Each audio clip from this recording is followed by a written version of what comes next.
Welcome to In the Know by Diann Schindler. This is Diann Schindler speaking. I'm the host of In the Know, the podcast show. I'm an author, a presenter, a solo nomad, a travel blogger, and a photographer. So this podcast show includes writing tips, travel tips, and my views of life from savvy and thoughtful to quirky and humorous. I hope you enjoy the show.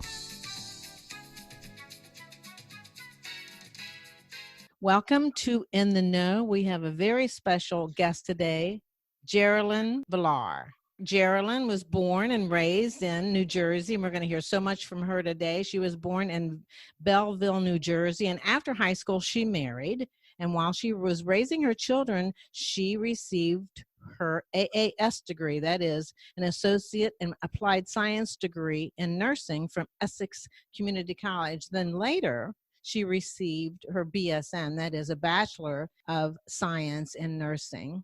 And one of the requirements for that degree included a class in poetry. And her professor was taken by her work, and she began to seriously consider writing. We're going to hear about that.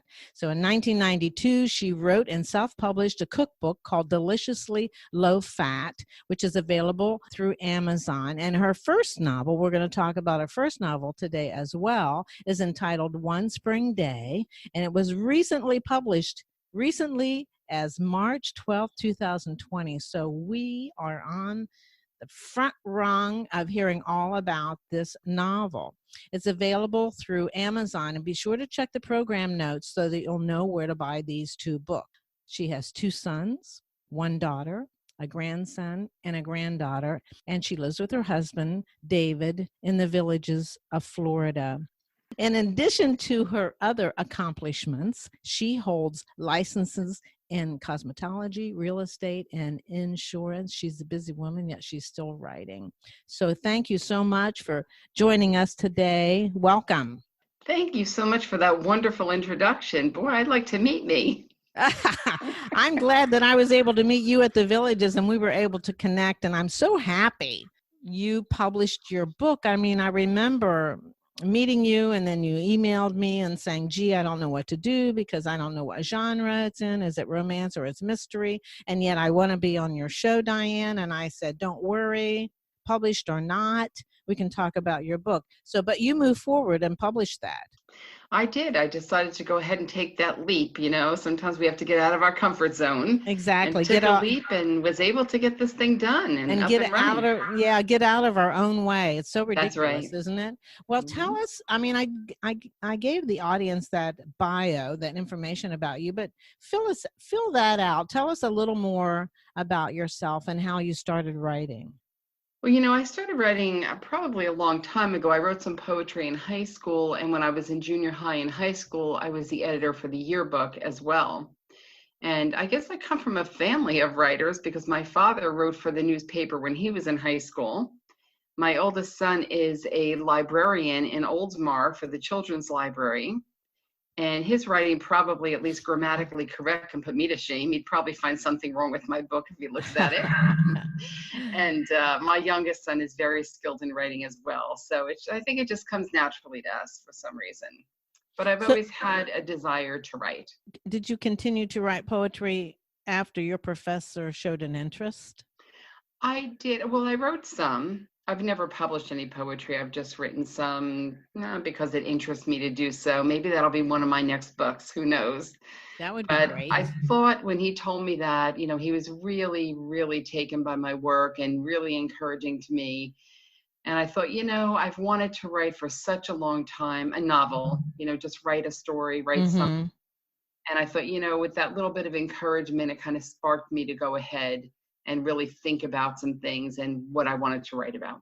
Then you wrote your first book. Well, that cookbook came after a time I was pregnant with my youngest son, and it was a big craze about low-fat cooking. And so I was home. I was actually had to be in bed for the last 2 months of my pregnancy. And looking at all of my accomplishments, it's pretty obvious that I have to be busy all the time. So I decided with my nursing background and my ability to cook, So with my ability to cook and my nursing background, I decided to try and put together a cookbook for people who wanted some low-fat recipes. And what I did is I took recipes that I normally would use and I changed them. For the most part, with most recipes, some of the recipes were low-fat to begin with just because that's what they are. For example, and I put this up on one of the social network sites the other day trying to promote my cookbook, is that the recipe for Irish soda bread is actually a recipe from an Irish family going back to Ireland. And it's made with low-fat buttermilk. So it's a low-fat recipe, but it's the original recipe, and it's really the best I've ever had. Mm-hmm. Good for you. And so that was in 1992. That's correct. And then you went on and wrote One Spring Day. Well, tell us how you got the idea to write this book. Well, I'll tell you what, I was really struggling with what to write and where to start. And someone that I know was telling me a story about their family member, because this story, One Spring Day, is an inspired story. It's inspired of a true story, inspired from a true story. And so this person was telling me about their family and that they had owned a business, had one child. The child was a son who was rather spoiled and looked his nose down on everybody, including family members. So he broke away from the family, the small amount of family that he had. But he was at the business, and they hired someone because they needed some help at this business. And that person ended up totally taking everything from them. The parents passed on, and the son was left with absolutely nothing and no family to lean on because he had turned them away in his life. Oh, boy. And so I thought, boy, that would really make a very good story. And so I started with that, and it just really progressed. So the only part of my story that is accurate is that little bit of knowledge that I had, and the rest, of course, is all fiction. Mm-hmm. So in the genre, tell us about the genre. The genre, I didn't realize how much of a love story this was going to be, or how much romance was going to be in this book when I started it, because it doesn't sound like it's going to be a book about romance.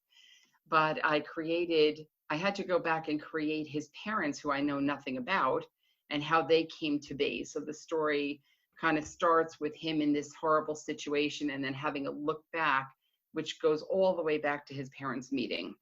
And so you follow that through in their love story and them getting together and starting their business. And then you just kind of develops one thing after another. So the love story is the love story of his parents.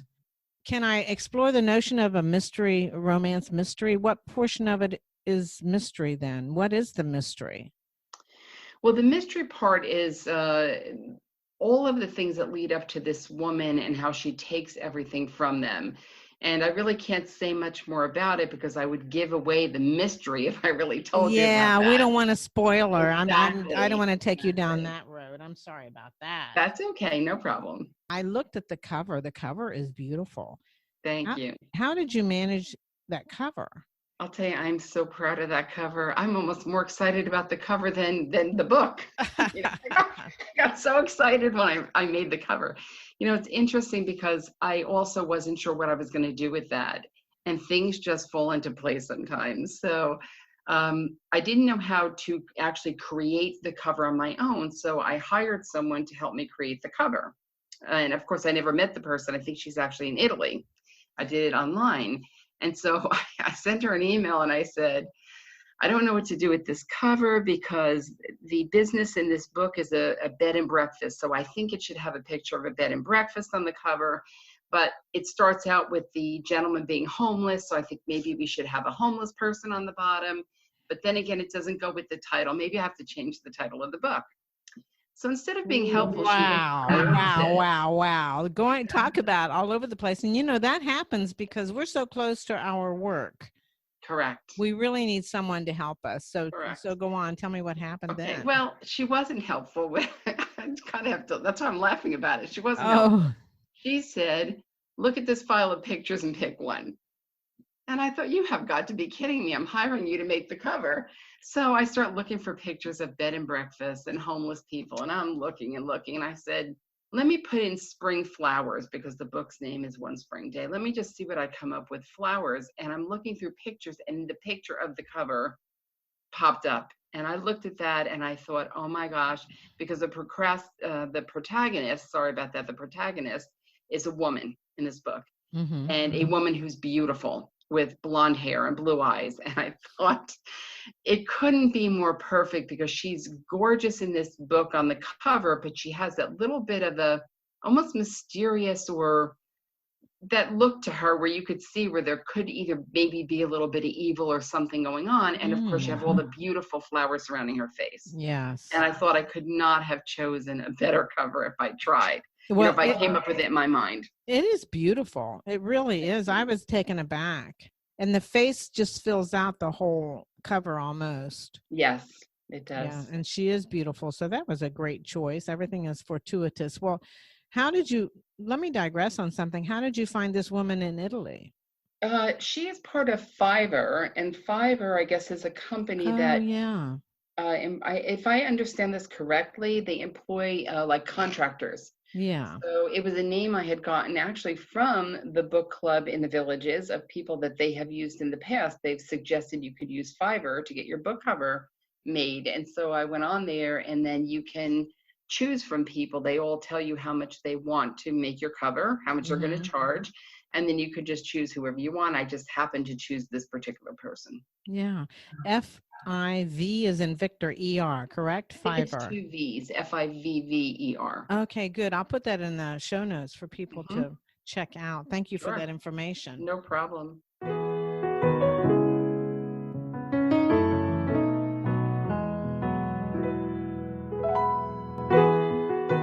So how long did it take you to write this book? This book took me 3 years to write. Wow. And part of it is because I am so busy with so many other things. And when I first started, it was really a struggle because I'd never done this before, never sat down and just wrote a novel. And I started writing and things were flowing and flowing and flowing. And then suddenly I stopped because I got busy with one of my other businesses that I have. And it was really hard getting back into it. Mm-hmm. And so it took me a long time. It probably took me almost a year to get back into it after the first time that I started the book. And so I got back in, I wrote a few more chapters, and then I got really busy with insurance. When you sell insurance, I sell health insurance. You have open enrollment time, and that's like 3 to 4 months. And so during open enrollment, you are busier than you could imagine, and you really don't have time for anything else. So it gets put on the back burner, and then when I have time again, I would start writing again. And I think it was harder for me to do that because I had to think about where I left off and reread and try and decide if I want to change anything instead of just writing. So I think that was a little bit of it was a distraction for me. I'm sure, because you get steeped in it. And Correct. Then when you're taken away, you have to focus on other things. And it's almost hard to remember where you were, how you felt. Right, exactly. Yeah. So I commend you on I commend you on your effort to continue. That is definitely persistence. Did you have an editor for your book? I did not. I edited it myself. Good for you. And you self-published? I did. I self-published on Amazon. Excellent. Mm-hmm. I'm impressed. That effort to self-publish is challenging simply because the formatting. Well, I used a program to write called Scrivener. I had heard of it. I don't even remember how I heard of it because it was 3 years ago, but I heard of it and I purchased that program, which is very inexpensive. If I remember correctly, it was something like $99. It could be more now and I could be remembering it wrong, but I'm pretty sure that's what it was. And it really lays everything out for you. And one of the reasons I think I got as far as I did in writing the book is because I was able to write the chapter titles and have them there in front of me on the left-hand side of the page. If you've never seen Scrivener, you wouldn't know what I'm talking about. I do have Scrivener, but I'm not with this. I didn't have it with my books until now, but I'm not at the place where I'm ready to self-publish. So your explanation would be useful to me. Yeah, so it's wonderful because you can write. What I found helpful for me to write this book, because I didn't know where to start, was I started thinking about the story and put chapter titles down, just things that I thought I wanted to talk about in this book. And sometimes I rearranged them to make a little bit more sense out of it, but they were there. And then I said, okay, well, in this chapter, like looking back, okay, I made a chapter called Looking Back. Well, he's looking back on everything that happened, telling the story of his parents and how they met. That was the looking back part. So now that I knew that, I had to come up with the characters. Now there's a place in Scrivener to put your character names down. And you Mm-hmm. have boxes where you could actually describe what the character looks like and what's going to happen with that character. So you have all this information that you can just make these little outline notes about and then write your book. And I just found it so helpful. That does sound helpful. Mhm. I'm hoping to get to the stage where I can self-publish mine. I'm nowhere near that right now.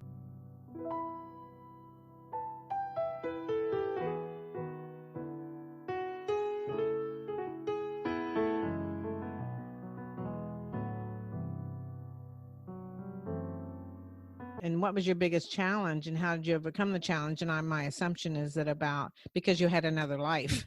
That's that you had- correct. Yeah, And I overcame it because a couple of months ago, I decided, okay, open enrollment is over. Enough already with this book. It's been 3 years. Okay, I have got to finish this book because I can't take it anymore. I like things done.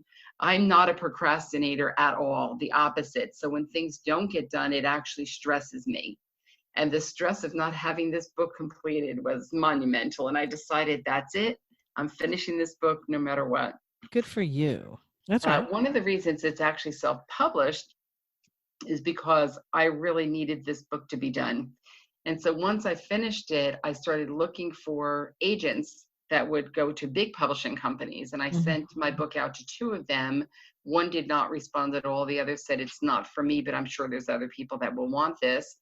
And I also sent it to a publisher that somebody else told me about, who said they would take up to 12 weeks to publish it. Well, after 3 weeks, my antsiness of having to be done said, okay, sorry, they had enough time. I'm self-publishing the book. I'm not dealing with this anymore. I want my book out.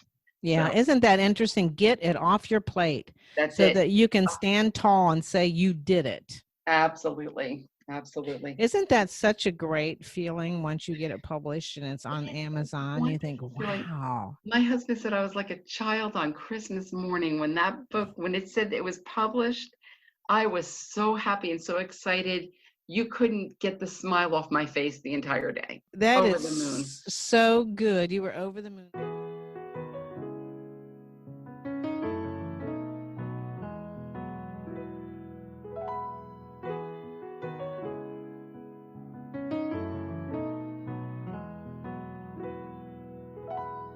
What did you enjoy the most about writing? I enjoyed actually stretching myself and seeing that I could really do this and seeing how I could form characters and develop them throughout the story and the connections and how things flowed. I mean, it's like when you know that you think you can't do something. I'll give you an example. I've never been able to draw anything. I can't draw a straight line. I'm pathetic. But I took a couple of painting classes, and I said to one of the instructors, I can't even draw a straight line. They said, good, you'll be good at painting. And so I painted these little things that I wasn't too impressed with. They were just okay. And then one day I saw a picture, and I said, I really want to paint that. And this was really a very intricate picture. And I drew that. You have to draw it first. You have to sketch it. And I already told you I can't even draw a straight line. So I sketched this beautiful picture and I painted it, and it is unbelievable. And to look back and say, I cannot believe I did that. Well, it's the same thing with this book. Never having written before, to look at what I was able to do, what my imagination came up with, and the end result of this book, which I'm sure everybody really will love this book. You should get out and read it and enjoy it, and you'll be able to feel the characters and feel the emotion that's going on. So you clearly not only wrote a book, but you gained self-knowledge. Correct. Absolutely. That's fantastic. What did you enjoy the least? The least was the time it took to write the book.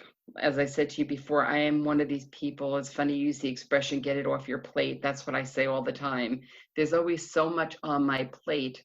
I need to get it off. I need to get things done. So the time it took was the most frustrating part of this for me. Isn't that something? It just takes more time than you think. Now, did you write the first draft and then start on the second draft, or what was your process? No, I just wrote it all as one novel, but when I stopped for long periods of time, I had to go back. And at first, I started going back and editing. And Mm-hmm. then someone said to me, who was also trying to write, that she had heard from publishers not to go back and necessarily edit your book because they're going to make you edit it anyway. So don't worry about it. Mm-hmm. So at that point, I just continued to write without editing, and I waited till I was completely finished with the book. And then I went into the editing mode. Good for you.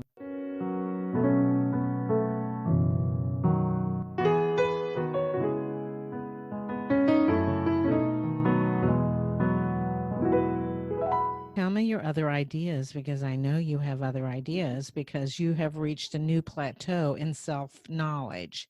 Well, a book that I wanted to write even before this one, and again, I don't know where to start with it, and that's my little bit of a dilemma there, is I'd like to write maybe two different books. And I don't know if you'd consider them Christian books, they may or may not be, but one would be How to Have a Happy Marriage. Mm-hmm. And I look at that because this is not my first go around with my husband. He's not my first husband. And so I can look at things that perhaps I did wrong in the past or mistakes that I made that I think are mistakes anyway. I mean, everybody has their own opinion of what a marriage should be or a good marriage should be. One in particular is that I tend to throw myself into my work, and I've stopped doing that, where I want to take more time for my spouse and for our life together, because work can be fun or challenging or maybe has to be at times, but that should not be your whole life. I could easily be a workaholic, and I have been in the past. And so that's one thing that I have changed. It's just one little thing that I've changed in my life. So I thought about putting down all of the things that I see are really, really important to have a really long lasting happy marriage. So that's a book that I want to write. And then the other, because I married my husband when I was 59 and found the love of my life, is to have a book trying to address to people who think perhaps they're too old now and they're never going to find that person. They haven't been able to find that right person their whole life. And they might be feeling like they're past their expiration date. Oh, yeah. And That's a great way to describe it. right. And that's not true. You can still find happiness and you could still find the person that you love. And so I would like to write one or the other, or maybe both of those books, if I could figure out where to start. They both sound like great ideas. I mean, Thank you. we all want to learn how to get along with our spouse Mm-hmm. and make it last. We all want to know, and the older we get, I agree with you. You feel like we've reached our expiration date. The shelf life is over.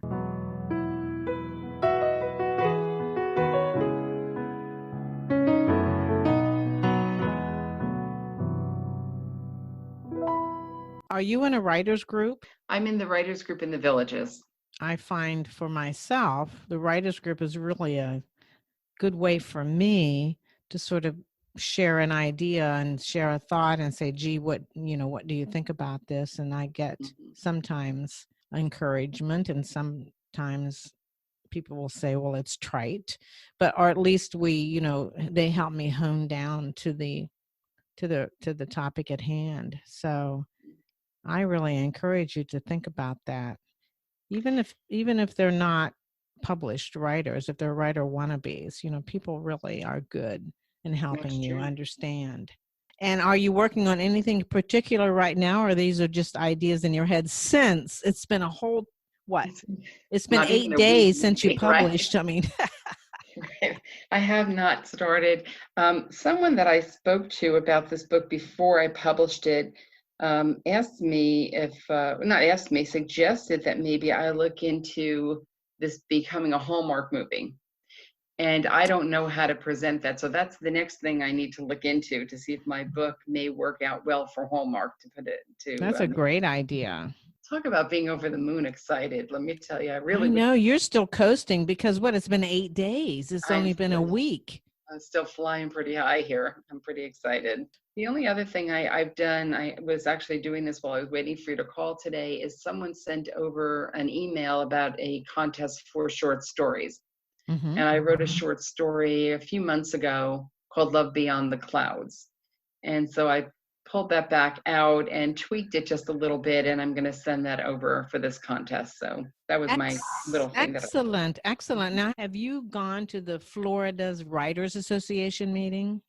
I have not. I don't even know where it is. If you have a chance to talk to Larry, he's involved. And he also submits his work for awards for that association and has won awards. Mm-hmm. And when I interviewed him last week, he talked about the process of applying for awards, and so it might be worth it to him. And he may even know about how to reach an agent. Yeah, that would be good. I want to take a moment to thank all of you for listening and supporting In the Know. Also, I mentioned in this interview with Geralyn that she should contact Larry at the Villages in Florida. Well, I failed to say his last name, so to be clear, I was talking about Larry Martin, prolific writer and retired physician. My interview with him was released on March 30th, 2020. If you haven't listened, please take a few moments. It was an excellent opportunity to learn more about Larry, his books, and his newest and exciting project regarding hyperbaric oxygen therapy and its effect on memory loss. I also want to invite you to join me for your very own interview, an opportunity for you to tell us about yourself, whether you're a business owner, a writer, a poet, whatever your story might be. For more information, please check the show notes. Finally, I'm hunkered down here in Amelia Island, Florida, as we all manage our lives through this COVID-19 pandemic.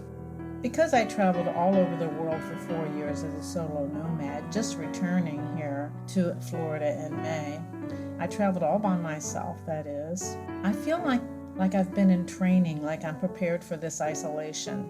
Yes, I'm getting a lot of work done, recording podcasts, editing my thriller novel, writing a podcast book, and a couple of other projects. But most important, I'm thinking about you and my loved ones, healthcare workers, and those working in drugstores, grocery stores, and all of the essential businesses. I'm praying for you, and I'm praying for their health and safety. Stay well, stay safe.